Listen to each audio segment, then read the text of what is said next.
Good morning friends. और आज का जो क्वेश्चन होगा इकोनॉमिक्स से होगा, अर्थात अर्थशास्त्र से होगा।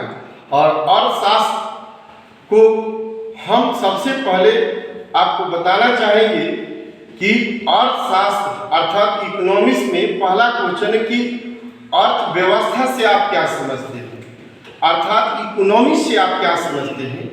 तो सबसे पहले हम अर्थव्यवस्था को स्पष्ट कर दें कि अर्थ और व्यवस्था ये दो शब्दों से बना है। अर्थ का अर्थ होता है रुपया पैसा और व्यवस्था का अर्थ होता है कि रुपया पैसा का स्रोत क्या है, हम रुपया पैसा कहाँ से अर्जित करते हैं, रुपया पैसा कहाँ से लाते हैं, इसकी व्यवस्था कहाँ से करते हैं। इसी प्रश्न पर आज हम आपसे डिस्कस करेंगे। बाबू, अर्थव्यवस्था से आप क्या समझते हैं? तो अर्थव्यवस्था हम उस तंत्र या ढांचे को कहते हैं जिसके अंतर्गत आर्थिक क्रियाओं के संपादन के बाद, आर्थिक क्रियाओं के करने के बाद जहां से हमें रुपया पैसा मिलता है उससे हमारी अर्थव्यवस्था चलता है। जैसा कि आपको बताया जाता है कि कोई उद्योगपति है वह उद्योग लगाते हैं, कोई किसान है वह खेती करते हैं, कोई शिक्षक है बच्चों को शिक्षा देते हैं, कोई वकील है कोर्ट में बहस करते हैं, कोई ड्राइवर है, कोई परिवहन विभाग का व्यक्ति होता है गाड़ियों को चलाता है, वह एक स्थान से दूसरे स्थान तक वस्तु को ढोता है। उसी प्रकार से समाज में कोई व्यवसायी है व्यवसाय करता है।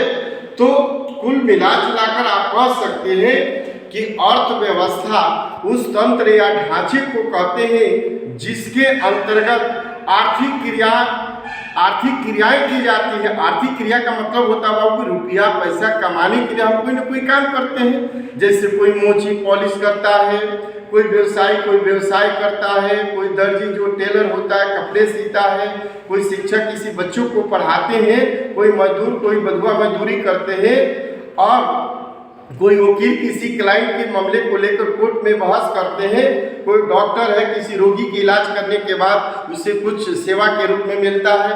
उसी तरह से बैंक कर्मी है, कोई कैशियर है, कोई बैंक मैनेजर है, कोई दूरसंचार सेंटर का कोई संचालन कर रहा है, उसकी निगरानी कर रहा है। तो उसके बदले में बाबू जो रुपया पैसा मिलता है उसी रुपया पैसा से वो अपनी आर्थिक क्रियाओं अर्थात अपनी आवश्यकताओं की पूर्ति करता है। रुपया पैसा होगा तभी तो अपने बच्चों को शिक्षा, अच्छे कपड़े, अच्छे स्वास्थ्य पर ध्यान देगा, अच्छे घर बनाएगा, गाड़ी घोड़ा खरीदेगा। तो ये सारी क्रिया कैसे होती है? तो रुपया पैसा से होता है। और रुपया पैसा का प्रबंध कहाँ से होता है? तो हम अभी जो बताएं कि क्रिया जो आर्थिक क्रियाएं होती हैं, इन क्रियाओं से पैसा हम कमाते हैं, लाते हैं और हम अपनी आवश्यकताओं की पूर्ति करते हैं। इसमें दो बातें बताई जाती हैं। एक तो आर्थिक क्रियाओं में आदमी को रोजगार मिलता है और रोजगार के साथ साथ उस व्यक्ति की आवश्यकताओं की पूर्ति होती है। Thank you.